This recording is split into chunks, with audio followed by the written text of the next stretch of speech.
Okay, so we were talking before we went to the for the break. We were talking about the unique style of Doris Wishman filmmaking.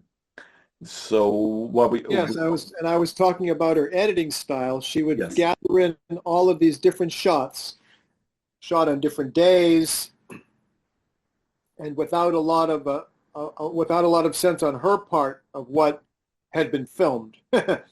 um, and then she would take that all into an editing studio and working with an editor. She very rarely edited herself either. I have a we have a bit problem. I don't know if you hear me correctly. We don't know interference. Yeah, you sound fine to me. I don't Be- sound good. Yeah, because I have an interference from you. I don't know why. Do I sound better now? No, it's not that. It's going like 1 second. I'm gonna close this. Let's say something. Okay, can you hear me? Yes, I can hear you properly. Yeah. Do I sound okay now, or Yeah. Okay. So let's continue because there was something wrong. just start again? Yeah. No problem.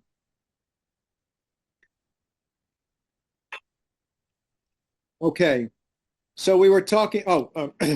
So Doris would gather in all of this disparate footage that she had shot, sometimes on different days, blah, blah, blah. And she would take that all back into an editing studio, working with an editor, and then she would blend it together in a way that would produce, what she considered to be a coherent continuity, right? And the Yeah. word continuity in filmmaking just means creating that illusion that all the different shots you're seeing are happening in the same place at the same time, in the same flow of time, right? Um, Somebody gets up out of a chair in one shot and then the camera angle moves and they're walking across a room in another shot. Those have to seem to have happened in the same time, in the same space, but they don't necessarily have to happen in the same time, in the same space when you're actually filming it. Yeah. So Doris was trying to create a continuity, but she did so using some of her own techniques. Like she would have disruptions in continuity that couldn't be fixed using regular continuity editing. So she'd rely on what were called cutaways. So you'd see two people talking in a room and one person and another person and one person, and then she would lack a shot to maintain the continuity. So there'd be a coffee cup and you just see a shot of the coffee cup, which Yeah. the viewer now presumes is in the same room as the two people talking, and it helps to tie the room together. Or she'd get a shot of feet walking across the floor or a shot of a painting on the wall, anything that helped to reinforce the notion that this was all happening in the same place, even though it may not have been happening in the same place. Also, when it came to sound design, Doris's films are very unique in the sense that unlike most filmmakers of the period, she would shoot without recording the so-called location sound. Yeah. Now, typically in low-budget filmmaking, you use the location sound because that might be the only time you have all your actors together in that same location. So you want to get a recording of what they said on the day they were there because you may never see them again. Also, if you call them back to record the sound, it's going to cost you more money because they get paid for coming back a different day. So most filmmakers use the location sound that's recorded at the same time you're shooting the image, but not Doris. And that's partially because she never had a script. Her films are largely improvised based on ideas she had in her head. So she would just tell people, okay, you say this, now you say that, now you say this, now you say that. And she found out very early on that it was too limiting and too problematic to record sound while she was filming. Also, don't forget, if you're shooting a movie and you're recording sound at the same time, now you have two things that can cause a problem. The image that the camera is filming may look great, but there may be a problem with the sound recording. Mm-hmm. Yeah. So now you have to worry about two technologies working correctly.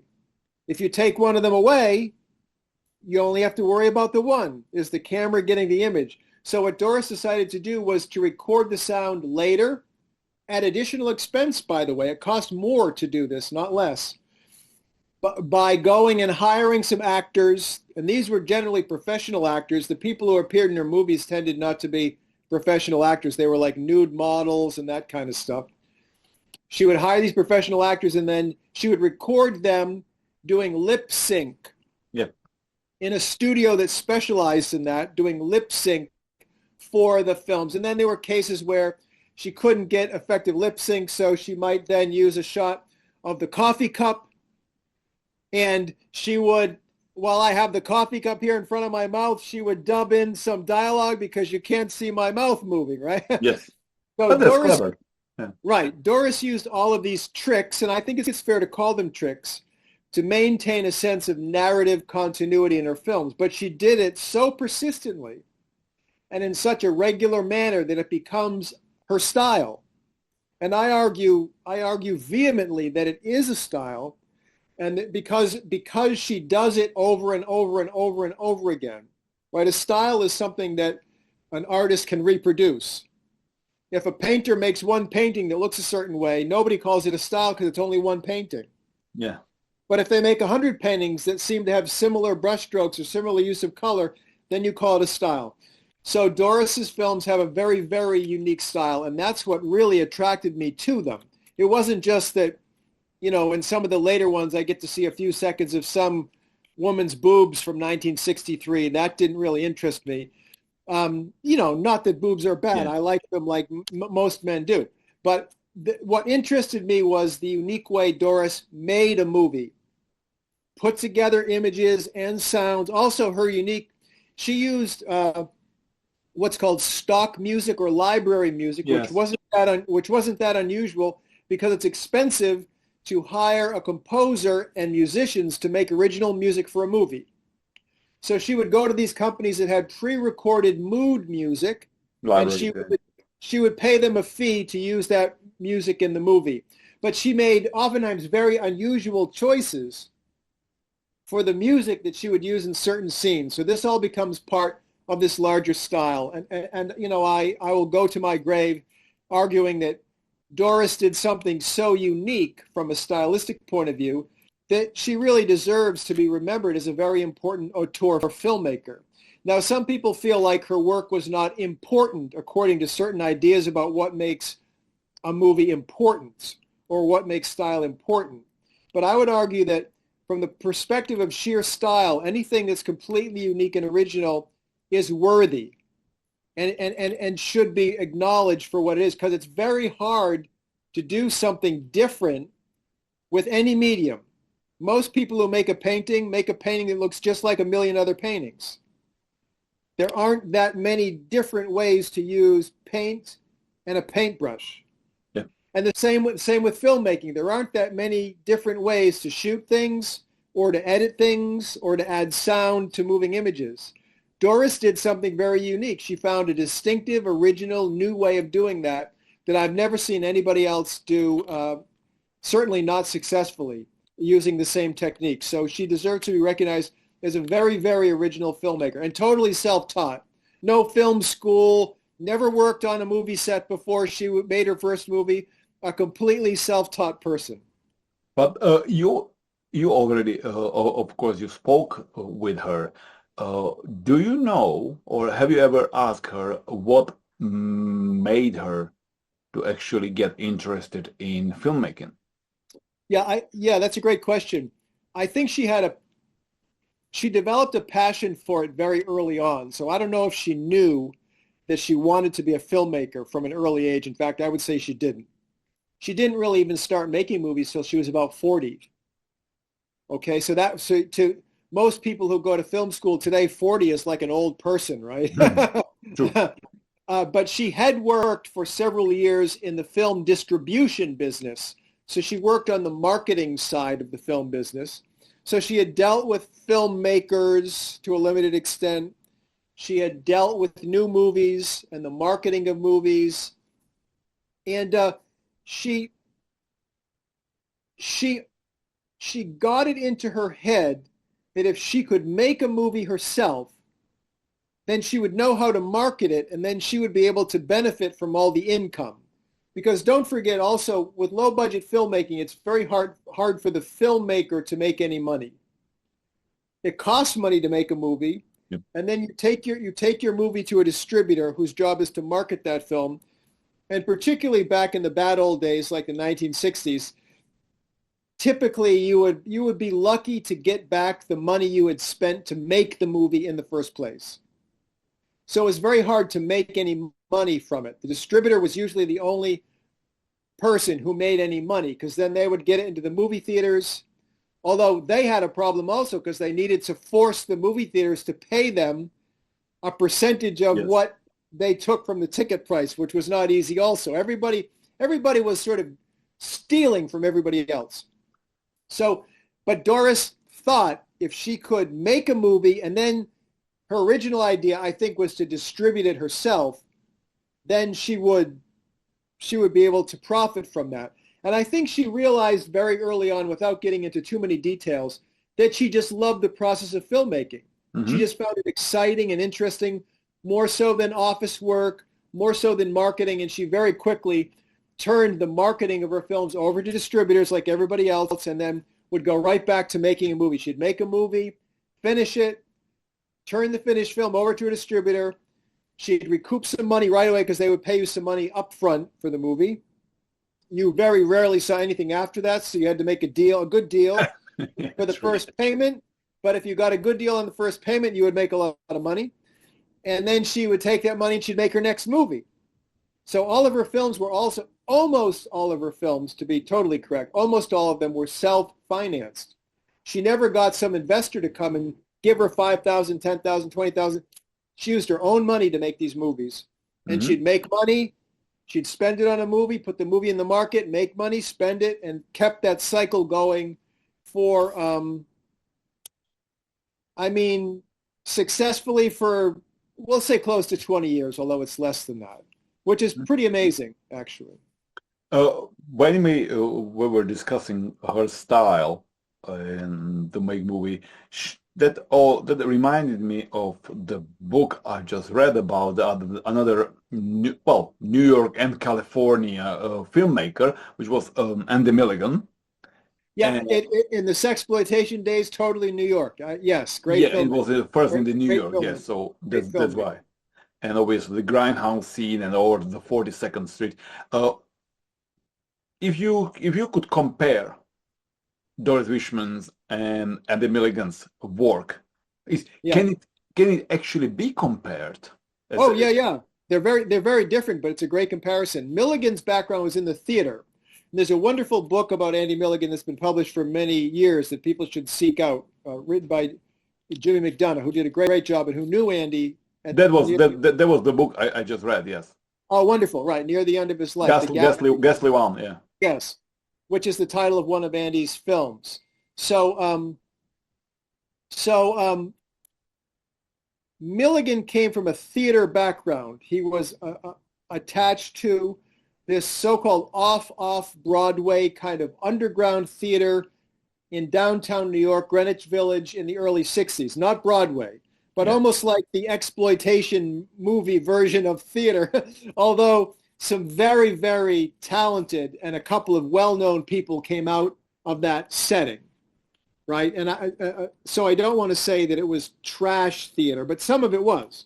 And it was very spontaneous and very local, a little group of people in the village who were passionate about making no-budget theater. We'll call it no-budget theater. So that was his background. So when he began to make movies outside, well, even in his earliest film, Vapors, which is a short film, he had trouble getting that distributed because it was too long to be a short and too short to be a feature. Right? A feature is a full-length movie, Yep. at least like 70 minutes was typical. And then a short could be anything, but 10, 15 minutes. So that movie falls right in between. But what I want to say about Milligan is, for most of his sexploitation career, and he made several films, some of which are lost to this day, by the way, Hmm. he was treating cinema like theater. So he got these people usually out of the theater, and they could memorize lots of dialogue, and they would act like they were doing a play. So he could do these what are called long takes, meaning he could get them doing the scene, doing the actions, moving around, delivering their dialogue, and they would keep going because they knew the whole thing like they had memorized a play. And he could keep filming and filming and filming, and he would move the camera while they were moving, and it was all happening with one continuous act of filming. Doris's films, on the other hand, are built up of small little chunks. A little shot of this, a little shot of that, a little shot of this, a little shot of that, and then you take it all later, and you have to build something with all of those little pieces like a mosaic. Mm-hmm. Milligan had big, long strips, and then he would edit it. He'd just get the film back from the laboratory. Yeah. You used to need to send the film to a laboratory Processing lab, yeah. before digital, and he'd get it back, and he'd just sort of like cut the the beginning and the end off, and just glue the two long takes together, and then glue the next long take, and it was very easy for him to edit. Also, he aggressively used location sound, where Doris almost never used location sound. And that explains why the sound on Andy Milligan's films is technically really terrible. Because they're just running around in this space with one microphone, and it's not picking up the sound adequately, et cetera, et cetera. I mean, they're chaotic movies, but because Milligan's direction sort of forced his actors to be very fast-paced and very crazy, and then he would move the camera like crazy when he was filming them. It's this incredibly kinetic kind of cinema, where Doris's movies are kind of like shot, shot, shot, shot, shot, shot, shot, shot, this mosaic pattern. Milligan's are this hyperactive, both in front of the camera and behind the camera. And again, it's very unique. Most people there are some documentary films that work like that, because you're out somewhere and let's say there's a riot, and you've got a movie camera, so you're running around trying to film the riot and all shaking camera, yeah. Shaky camera, all that stuff, right? Milligan's films are contrived, they're scripted, they're theater, but they feel like a documentary because there's all of this agitated energy and also this very uneven sound work. Some people kind of hate them, but I do like them. I mean, I find they have real energy and, again, a consistent style. If you see one Andy Milligan sexploitation film, if you see another one, you'll know right away that's Andy Milligan. I don't know of whom it was said that if you see the 4 minutes of the movie, I think it was for Doris Wishman, actually. That if you see the movie for 4 minutes, Doris Wishman, the movie for 4 minutes, you know that it's Doris Wishman, even without, as basically you explained why, because it's the style.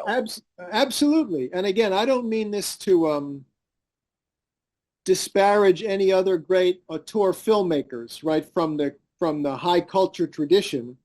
But I mean, honestly, there are very few credentialed filmmakers considered great filmmakers who are as stylistically distinct. I mean, the great ones are. And by the way, this is not a completely original idea of mine, for sure, right? It was Andrew Sarris, the American film critic in the 1960s and 70s, who kind of articulated this notion that there were certain filmmakers who were great because they contrived a very stylistically unique way of putting films together.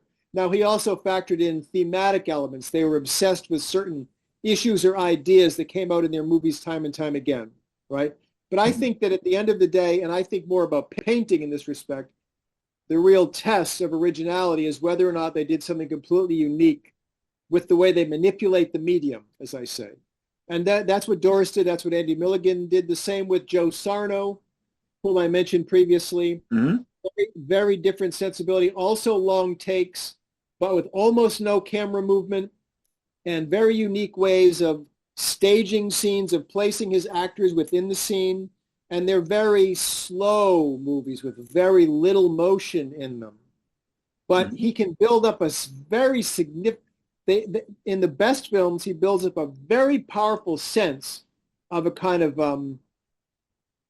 tension, a kind of for a sense of attention, a sense of like when there's a sense of seduction, it will happen very gradually, very slowly, very organically, and the viewer feels it building, and also he uses almost no music in a lot of his films. So where a typical sex film tries to disguise some of the sexual energy by adding all sorts of music, right? Which is a separate experience. You're watching a sex movie, but you're listening to some stupid music that you could hear on a toothpaste commercial, right? Joe uses almost no music and it becomes really tense.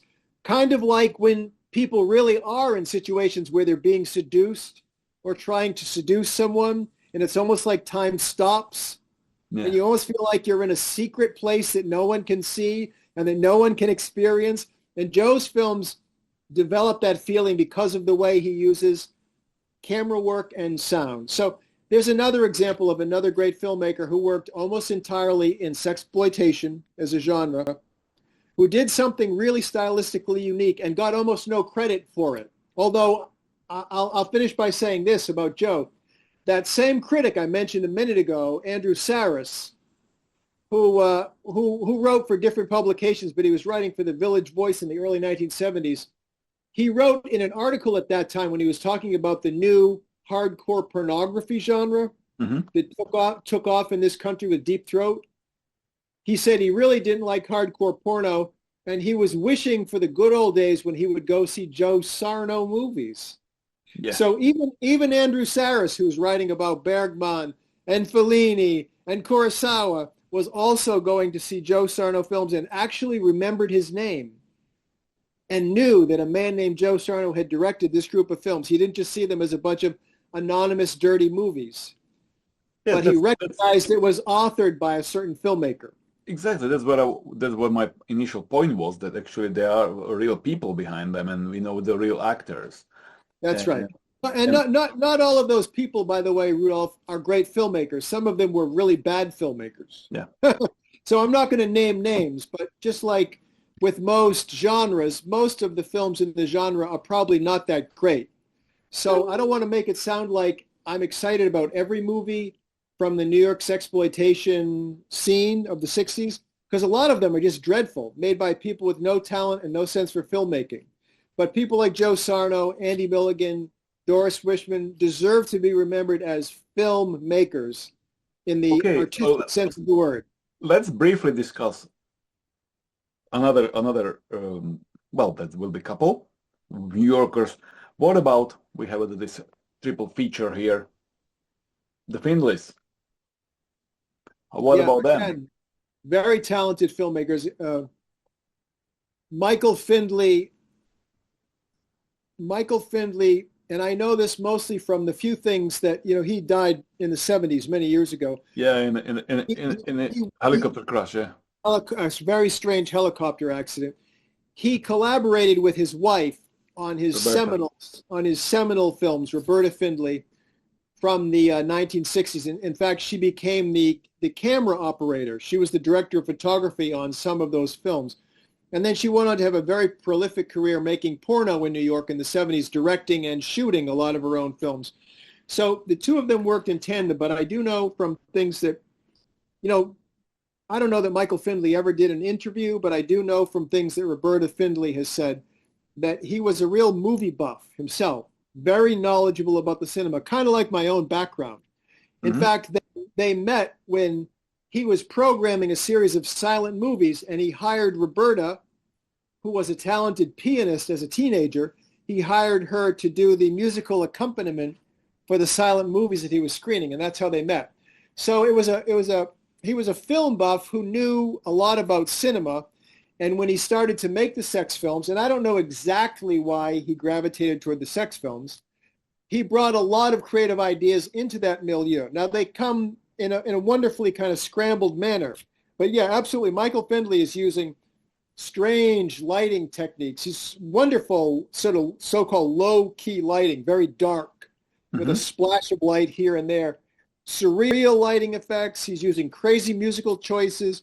He's usually using some free-form camera work that, he might have learned from the French New Wave or something. He understood that there was a new spirit of filmmaking, but also there's a sense where he's looking carefully at the image, listening to it, and trying to bring something together that's coherent. But also it's clearly low budget. Things are missing. He's cobbling, like Doris, he's cobbling together scenes from elements that don't entirely match, but they're just wonderful films. Also now with Michael Findlay, he also acted in many of his best films. And he Hmm. becomes kind of a character in his own right in those movies, kind of like the lead singer in a rock band comes to represent the whole rock band. His presence in those movies and he uses his voice when he's dubbing them, it's a very distinctive voice. So he becomes a kind of a figure in his movies as well.